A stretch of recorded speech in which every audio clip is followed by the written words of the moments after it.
Bueno, como comentó Xavi, hoy vamos a comenzar una serie. Más adelante voy a explicar un poco todo lo que conlleva esta serie. Pero es interesante que estamos en el primer servicio, el primer domingo del año, y siempre un cambio de año nos genera una expectativa, una esperanza de transformaciones, ¿no? Quien aquí va al gimnasio sabe que el lunes va a estar lleno. El primer lunes del año es el día nacional de comenzar una dieta, de ir al gimnasio, las dietéticas van a estar llenas, todo buscando una transformación. Y el texto que nosotros vamos a leer ahora es un texto que realmente puede producir transformación. Sabemos por la Escritura que la fe viene por el oír y oír la palabra de Dios. Ese texto viene después de la resurrección de Jesús, justo después del momento que estábamos leyendo, donde Tomás en portugués me confundo siempre. Cuando Tomás confiesa el señorío de Cristo, pero delante de tanta incredulidad que el Señor le reprende, hablando que bienaventurados son los que no vieron, pero aún así creyeron. Y que podamos leer ese texto y abrir nuestras Biblias en Juan, capítulo 20, del versículo 30 al versículo 31. Son dos textos, dos versículos nomás, que dice así. Creo que se va a proyectar ahí también. Hizo además Jesús muchas otras señales en presencia de sus discípulos, las cuales no están escritas en este libro, pero estas se han escrito para que creáis que Jesús es el Cristo, el Hijo de Dios, y para que creyendo tengáis vida en su nombre. Vamos a orar. Señor Dios, nuestro Padre, bondadoso y amoroso, santo, ayúdanos, Señor, a comprender ese texto, comprender el precioso evangelio de Jesucristo que se nos presenta acá, Señor.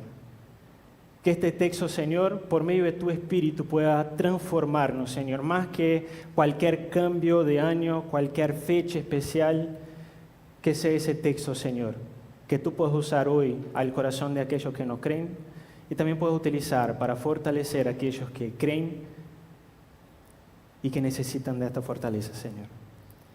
Esa es nuestra oración en el nombre de Jesús. Amén. Amén.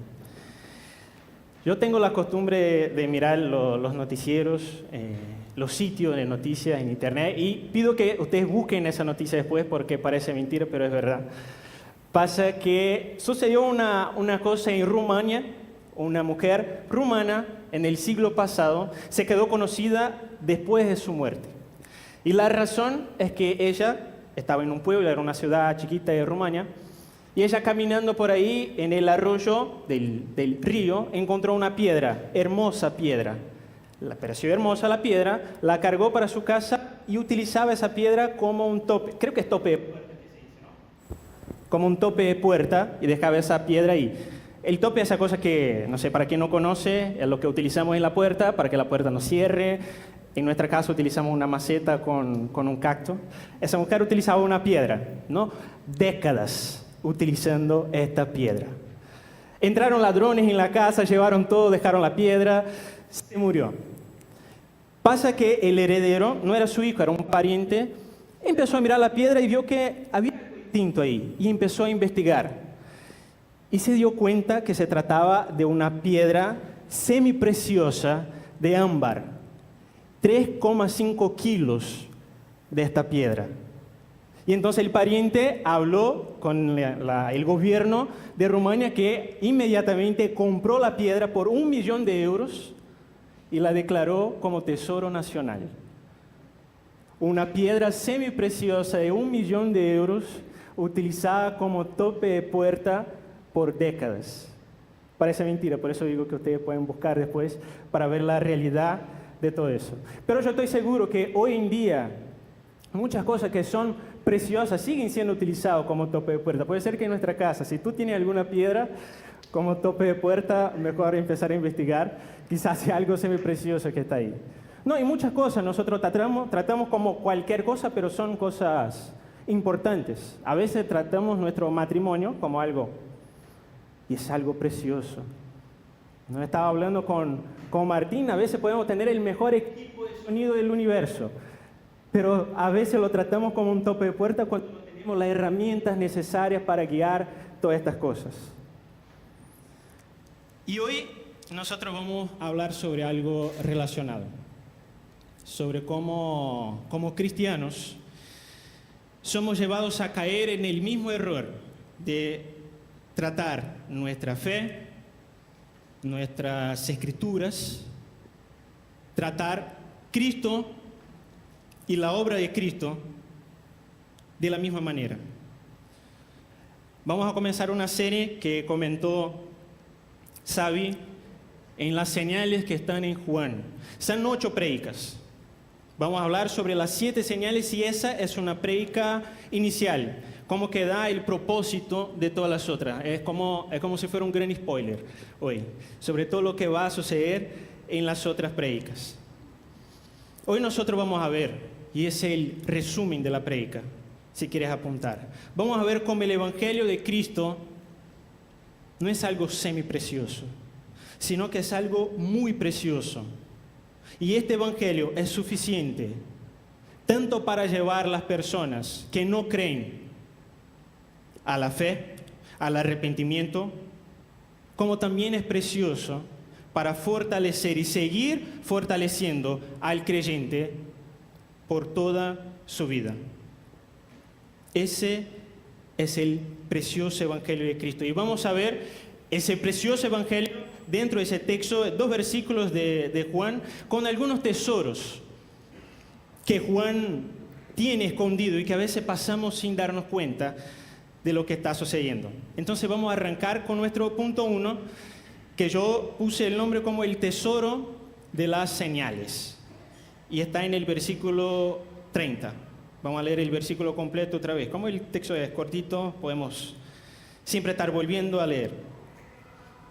Dice así: hizo además Jesús muchas otras señales en presencia de sus discípulos, las cuales no están escritas en este libro. Las 7 señales, como decimos en Juan, ellas van del capítulo 2 hasta el capítulo 12 del Evangelio de Juan, pero si se dan cuenta estamos en el capítulo 20 ahora. Y el contexto del capítulo 20, como leímos algunas cosas ya hoy, habla sobre la resurrección de Cristo.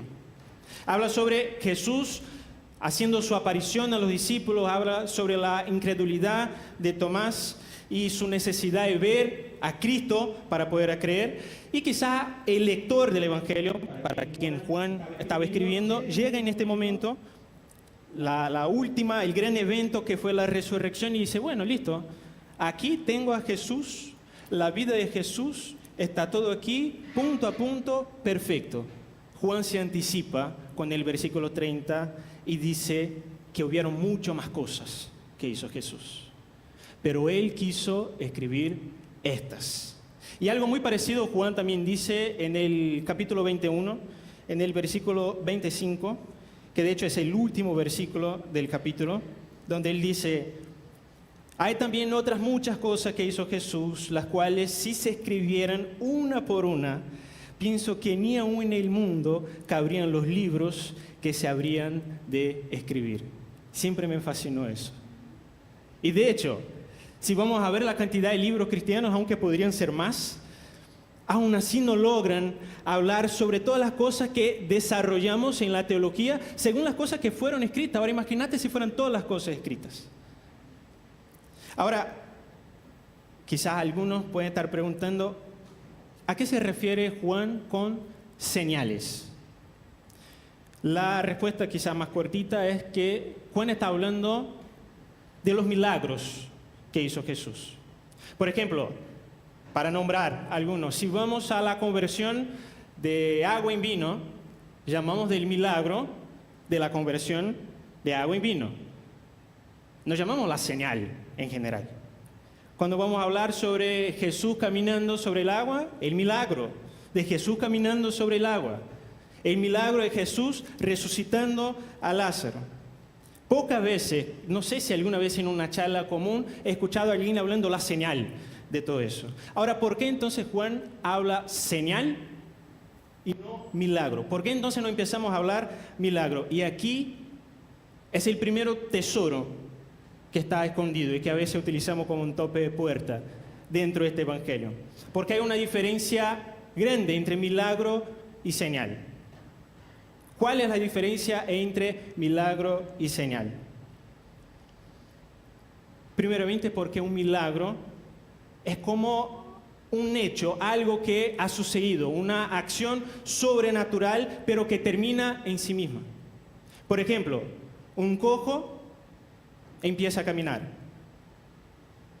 Fin de la historia. Quizás un contexto anterior, pero es eso. Habla sobre eso. El cojo era cojo, ahora el cojo camina.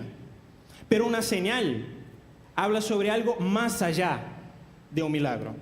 Una señal habla sobre algún tipo de evidencia, sobre algún tipo de constatación, una muestra. Una señal siempre está apuntando a algo más allá. Por ejemplo, cuando yo era niño, yo vivía con mi abuela, y si la rodilla de mi abuela empezaba a doler, podríamos buscar el paraguas. Iba a llover. Era una señal. Esta rodilla no era simplemente una rodilla doliendo, era una señal de que algo iba a suceder. O entonces, dentro de la sabiduría popular de mi abuela, cuando el cielo se ponía como en rojo, ella decía, hijo, esa es una señal, tormenta y va a ser frío mañana. Y yo, impresionante, ¿cómo sabe? Solo un cielo rojo. ¿No?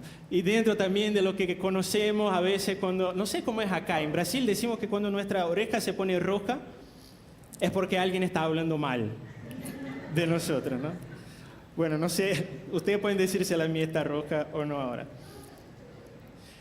Claro que, o sea, no estoy defendiendo que eso es realidad. No, dentro de la sabiduría popular, la gente dice eso. Algunas cosas tienen realmente un significado. Yo estuve buscando y la rodilla que duelen tiene un significado con la humedad, tiene todo eso. Pero el gran punto que quiero decir es que en estos hechos, una rodilla que duele no es un hecho en sí, apunta para algo. Apunta para una tormenta. Un cielo no es solo un cielo, apunta para algo. Apunta para que va a hacer frío. Nunca terminan en sí mismos. Y entonces lo que Juan está diciendo para nosotros es que si nosotros vemos los milagros del Evangelio y lo leemos solamente como, wow, qué gran milagro, estamos tratando eso como un tope de puerta, algo precioso. Lo que Juan quiere decir, y aquí yo voy a nombrar las señales y ustedes van a acordándose del Evangelio, Juan está diciendo que convertir el agua en vino, que sanar al hijo de un oficial real, sanar al paralítico de Betesda, caminar sobre las aguas, multiplicar panes y peces, sanar un hombre ciego de nacimiento, resucitar a Lázaro. Ninguna de estas cosas son un milagro que termina en sí mismo. Muestran, apuntan, dan evidencia de algo superior, más allá de los propios milagros. Pero antes de decir a qué apuntan estos milagros y qué significa cada una de estas señales, que podemos reflexionar en nuestra vida también. Yo creo que la gran mayoría que está acá son creyentes. Como creyentes nosotros deberíamos saber de eso, que las cosas que suceden nunca son un fin en sí mismas. Porque nosotros sabemos que todas las cosas que suceden, todo lo que pasa ayuda a bien de aquellos que creen. Como un ejemplo, algo que sucede en mi vida no termina ahí mismo. Hay algo por detrás. El Señor puede estar utilizando algo por detrás para mostrarme algo más allá de la simple situación que estoy viviendo. Pero si hay personas que no creen, eso es realidad también. Nada de lo que sucede, sucede al azar. Y el hecho que tú estés aquí hoy, quizás como invitado, quizás porque te dio las ganas de venir a la iglesia a ver, es una señal también de que el Señor te trajo hasta acá. Cuando vemos una conversión, A veces pasamos por alto la conversión de una persona, pero la conversión es una señal de que Dios sigue perdonando y atrayendo para sí pecadores. Todo lo que pasa en nuestra vida no termina ahí mismo. Pero ahora, volviendo al texto, dentro del Evangelio de Juan no podemos mirar los milagros como milagros simplemente, sino que lo que está por detrás de los milagros. Y ahora la gran pregunta es, ¿a qué apuntan los milagros? Pero quizás una mejor pregunta es, ¿a quién apuntan los milagros? Y este es nuestro segundo punto. Y de alguna manera nos muestra que muchas personas buscan milagros para su vida. Esta persona del Evangelio de Juan estaban buscando a veces un milagro. Quería una sanación, pero encontraron algo mucho más grande que solo un milagro. No busques simplemente un milagro en tu vida. Mire todo lo que está por detrás de todo eso y lo que puede encontrar. Y el punto 2 habla sobre el tesoro de la persona de Jesucristo. Y vamos a hablar solo sobre la primera parte del versículo 31, que dice: pero estas cosas se han escrito para que creáis que Jesús es el Cristo, el Hijo de Dios. Juan entonces empieza ahora a declarar lo que llamamos que es el propósito por el cual él escribió este evangelio. Y lo que él está diciendo es que, como leímos antes, hubieron muchas cosas, pero él, obvio que sabemos que por la acción del Espíritu Santo, quiso elegir estas señales. Pudiera escribir 20, 30, 40, pero él quiso elegir 7 con el objetivo, el blanco, que es comprender que Cristo, que Jesús es el Cristo, el Hijo de Dios. Y ahora, ¿qué significa decir que Jesús es el Cristo? Y si tú estás en la misma situación que yo estuve en una vez en mi vida y creíste que Cristo es el apellido de Jesús, hoy es el día de decir que eso no es así. Cristo no es el apellido de Jesús. Cristo es un título. Cristo es la palabra que podemos utilizar para hablar la palabra griega para ungido. Cristo es ungido. O también la palabra elegido. Cristo es elegido. O también la palabra hebrea que la conocemos más, que es Mesías.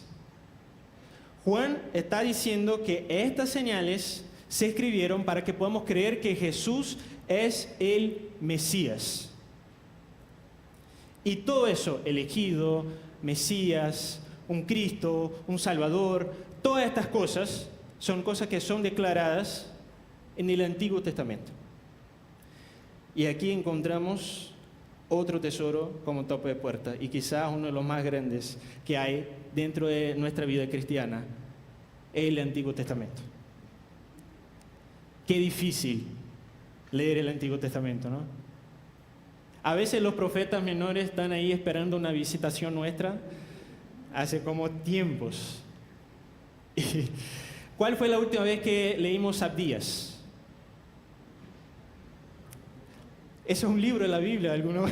No sabía que existía ese libro ahí. Sí. Y yo entiendo. Hubo un momento en mi vida también que cuando estaba estudiando, a veces tomaba demasiado café, no me agarraba sueño. Entonces yo iba a Levítico. 5 minutos. Estaba dormido completamente. Pero eso era porque yo no comprendía el tesoro que estaba delante de mis ojos. Hoy estamos en la escuela dominical y gracias a Dios por la escuela dominical, porque por lo menos una vez a la semana algunos pueden leer el Antiguo Testamento. Y estamos mirando cómo habían cosas ahí en Éxodo, en el libro de Éxodo, que apuntan a Cristo. El Antiguo Testamento es donde nosotros podemos ver la historia de la creación del hombre. Podemos ver la necesidad última y la necesidad absoluta del ser humano de reconciliarse con Dios. Es en el Antiguo Testamento que vemos cómo los esfuerzos, las obras del hombre son totalmente imposibles para lograr esta reconciliación.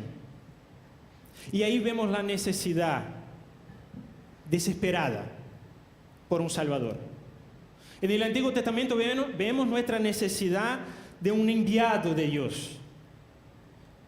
Es ahí que vemos la necesidad de un Cristo que viene para solucionar y resolver el problema del pecado, para ser el único mediador entre Dios y los hombres. La promesa de un Cristo para cumplir las promesas que Dios ha hecho de librar su pueblo de una ira merecida. Si vamos a alguna historia bíblica, nos acordamos que Jesús, después de su resurrección, encuentra 2 discípulos caminando el camino de Emaús. Y están tristes, decepcionados. Aquellos que ellos creían que sería el Salvador, murió. Y Cristo de alguna manera dice: cuán necios son ustedes, cuán tardos para comprender. ¿No saben ustedes que el Cristo debería padecer todas estas cosas? ¿No leen ustedes el Antiguo Testamento para ver que Cristo necesitaba pasar por todo eso? Y la Escritura dice que Jesús comienza por Moisés y por los profetas y va mostrando cómo todas las cosas apuntan para Él. ¡Qué tesoro! En un momento, con la vida de los discípulos, Jesús pregunta a los discípulos: ¿Quién los otros dicen que soy? Y ellos empiezan a decir: unos dicen que tú eres tal, otros dicen que tú eres tal y tal y tal. Ok, pero ¿y ustedes? ¿Quién ustedes dicen que soy? ¿Y qué dice Pedro? Respondiendo, Simón Pedro dijo: tú eres el Cristo. ¿Qué más? El Hijo del Dios viviente. Pedro reconoce a Cristo porque Pedro conocía la promesa de Dios, de alguien que vendría a salvar. Encontrar a Cristo dentro del Antiguo Testamento es un tesoro. Es un tesoro poder mirar las páginas del Antiguo Testamento y no dormirse con 5 minutos, sino que ver Cristo resplandeciendo ahí. Y Juan y Pedro también nos dicen que además del Cristo, este Cristo es Hijo de Dios. Y en otras palabras, además de ser 100% hombre, este Cristo también es 100% Dios. Y cada una de estas señales apuntan de alguna manera para que este Jesús sea aquel que cumpla la promesa de ser el Cristo y el Salvador. Cada una. Agua en vino, ¿cómo eso muestra que Él es el Cristo? Es como si Cristo a cada señal estuviera como pintando un autorretrato. Y al final de las señales y con la obra maestra completa en su resurrección, uno pueda mirar el cuadro y decir: no hay dudas, no era solo un hombre. Este hombre era el Cristo, es el Cristo, es el Hijo de Dios. Y esto era algo muy importante para Juan, para decir a las personas que iban a leer la carta, porque ahí en el tiempo de Juan estaba una herejía, estaba naciendo, o sea, Jesús resucitó y con eso ya vinieron las herejías.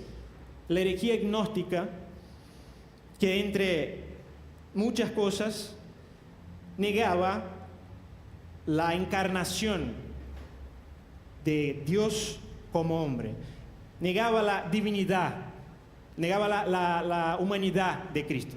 Eso era lo que estaba sucediendo en el tiempo de Juan. Entonces él dice: estas señales muestran que Él es Dios, pero también es el hombre, aquel que vino prometido desde el Antiguo Testamento. Y también es importante para nosotros, porque 2000 años después de la herejía gnóstica, que negaba la humanidad de Cristo, hoy tenemos una nueva herejía que intenta negar la divinidad de Cristo y transforma a Cristo en un maestro moral, en una persona muy buena, un sabio, pero no un Dios.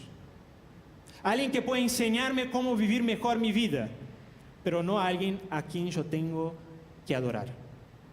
Y me gusta mucho una porción del libro de C.S. Lewis, El mero cristianismo, que él habla justamente sobre eso. Él dice, estoy tratando aquí de evitar que alguien diga la gran tontería que la gente suele decir sobre él, sobre Cristo. ¿Qué dice la gente? Estoy dispuesto a aceptar a Jesús como un gran maestro moral, pero no acepto su afirmación de ser Dios. Luis dice, eso es lo único que no debemos decir. Porque un hombre que fue meramente un hombre y dijo el tipo de cosas que Jesús dijo, no sería un gran maestro moral. La verdad sería un lunático. A nivel de un hombre que dice ser un huevo escalfado. O bien sería el mismo diablo del infierno. Y él concluye, o este hombre era Dios y es Dios, o era un loco, o algo peor. Y son muchos los que se acercan a la Escritura y simpatizan con las Escrituras por el contenido moral de las Escrituras. Quizá alguien que esté aquí tenga esa misma cuestión. No, yo creo que esta palabra es muy importante. ¿Por qué? Porque aquí habla, aquí se construyó la sociedad occidental y entonces hay un contenido precioso moral aquí. La gente simpatiza con eso. Como comentamos antes, hay gente que realmente admira a Jesús. Hay gente que realmente quiere ser como Jesús. Dentro de estas personas incluso pueden hacer la pregunta que hacemos muchas veces. En mi lugar, ¿qué haría Jesús? Es una pregunta válida que nosotros hacemos, pero puede ser también hecha, no porque queremos saber qué el Señor, el Salvador, quiere de mí, sino cómo yo podría actuar mejor, moralmente mejor, delante de tal situación. Cómo Jesús, ese gran maestro moral, actuaría en mi lugar. Y eso es tener el tesoro más valioso del universo, siendo utilizado como un tope de puerta. Y podemos hacer eso por décadas, por años. Podemos morir así. Lo que nosotros necesitamos, lo que yo necesito, lo que tú necesitas, lo que la humanidad necesita, no es de un gran hombre. No estamos necesitados de gran hombres. No estamos necesitados de maestros morales. Tenemos muchos. No estamos necesitados ni siquiera de un héroe. Lo que nosotros necesitamos ya es de un mediador. Necesitamos de un Salvador. Y no existe ninguna manera de que solamente un hombre sea capaz de reconciliar el Padre con nosotros. No hay como, si Jesús es solamente hombre, expiar todos los pecados de aquellos que van a creer. No es como solamente un hombre pueda destruir el reino de Satanás y traer la verdadera justicia y salvación para nosotros. Así que la gran pregunta que cada uno necesita contestar no es si admiras a Jesús como un maestro moral. La gran pregunta que debes hacer es, ¿Jesús es Dios? ¿Es Jesús mi única esperanza? Porque cuando reconocemos a Jesús como el Cristo, como el Hijo de Dios, no hay manera de que nuestra vida siga igual. Nosotros ya no vamos a poder vivir con este tesoro simplemente como un tope de puerta. Porque el conocimiento de la divinidad de Cristo nos impulsa a adorar, nos impulsa a obedecer, nos impulsa a proclamar el nombre de Cristo. Por eso debemos ser impulsados a la comunión con Cristo. No para ser más conservadores, no, porque somos conservadores, entonces tenemos que ser como Cristo. Cristo no está para que tú seas una persona más moral, aunque vas a ser si estás con Él, sino para tener comunión con Él, para adorarle, para que Él pueda transformar y santificar mediante la obra del Espíritu.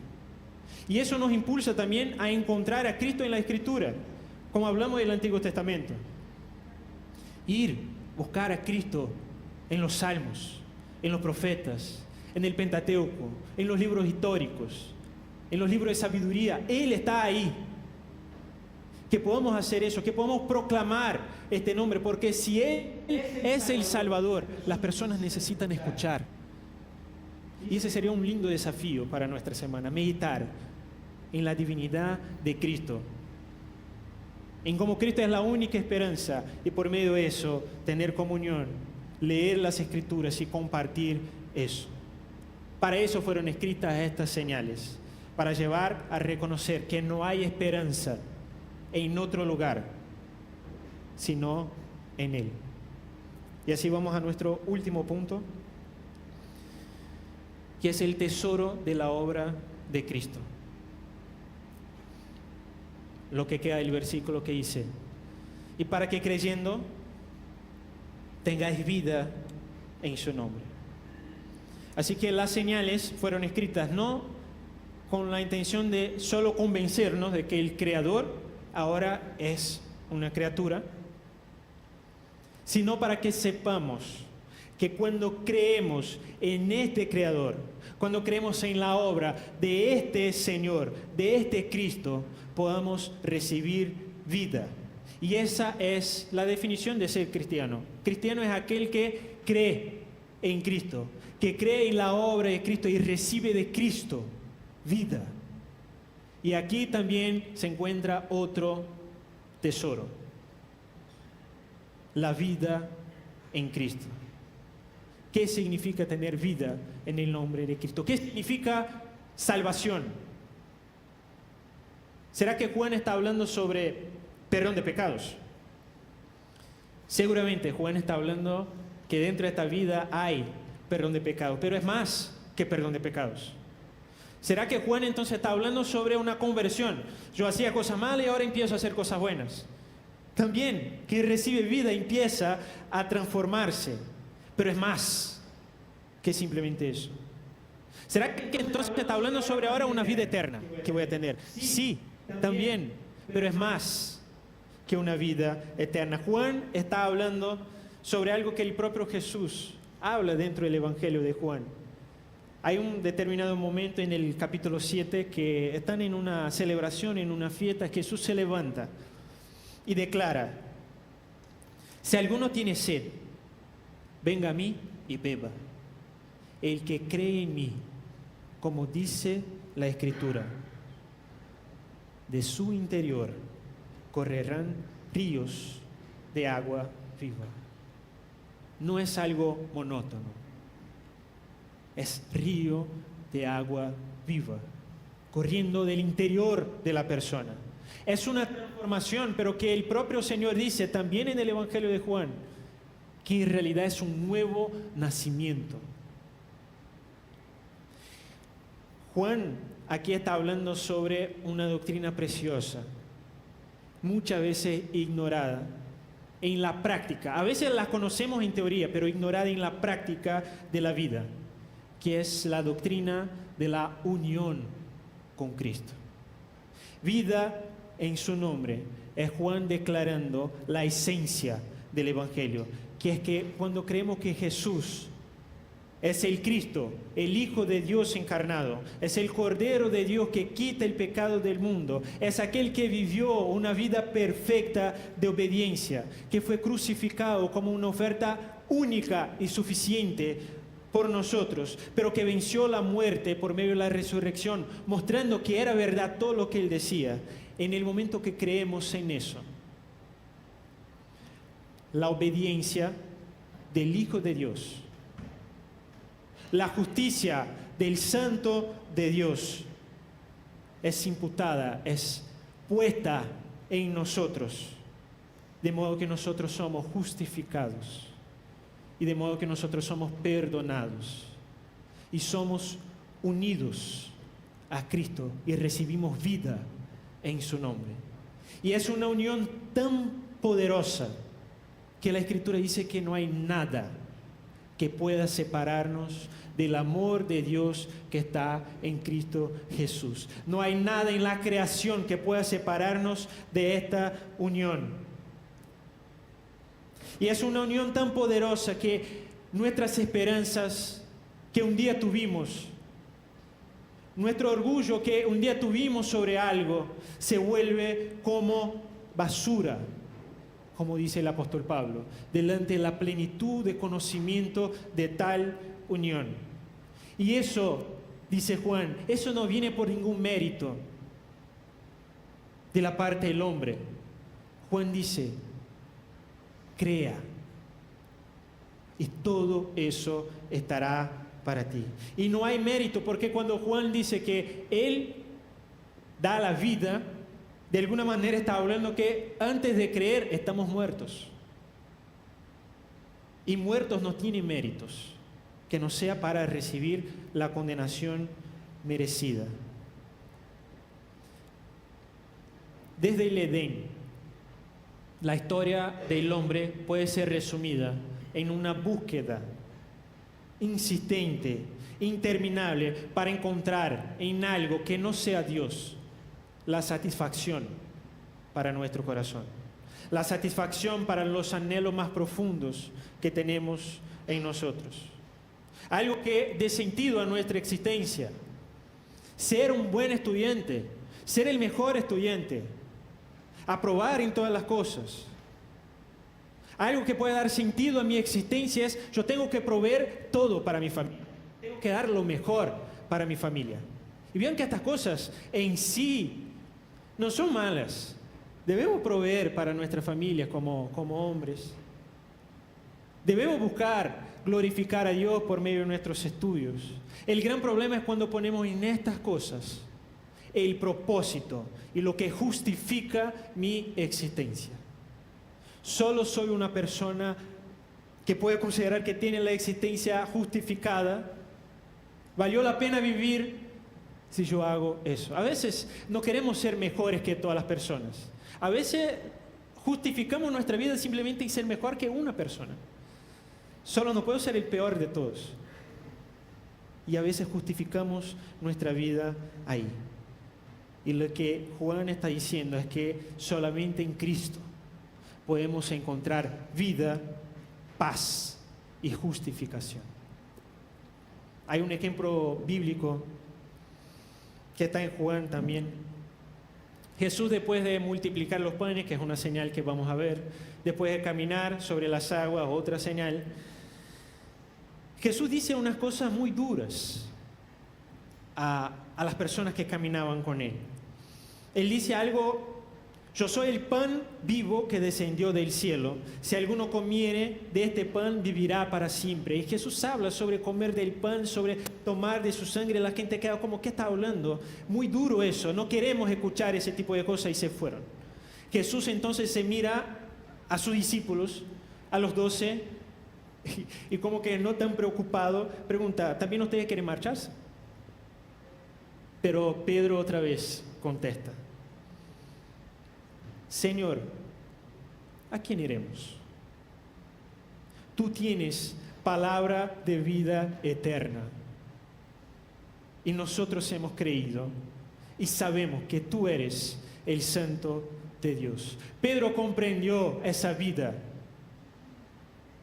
Pedro pregunta: ¿a quién iré, Señor? Señor, antes yo era pescador, mi vida estaba ahí, pero ahora ser pescador ya no me llena. Yo seguía la religión judía, pero si te dejo, eso ya no es suficiente para mí. Yo sé que dejarte significa ser más aceptado por la sociedad, pero eso para mí, yo no encuentro esa llenura en ninguna otra cosa que yo tenía antes, solamente en tus palabras, porque cuando las escucho mi corazón arde. Mis ojos y mis oídos se abren. Es como si Pedro estuviera diciendo lo que dijo el salmista: Señor, ¿a quién tengo yo en los cielos sino a ti? Y fuera de ti, nada deseo en la tierra. Esa es una transformación por la gracia de Dios.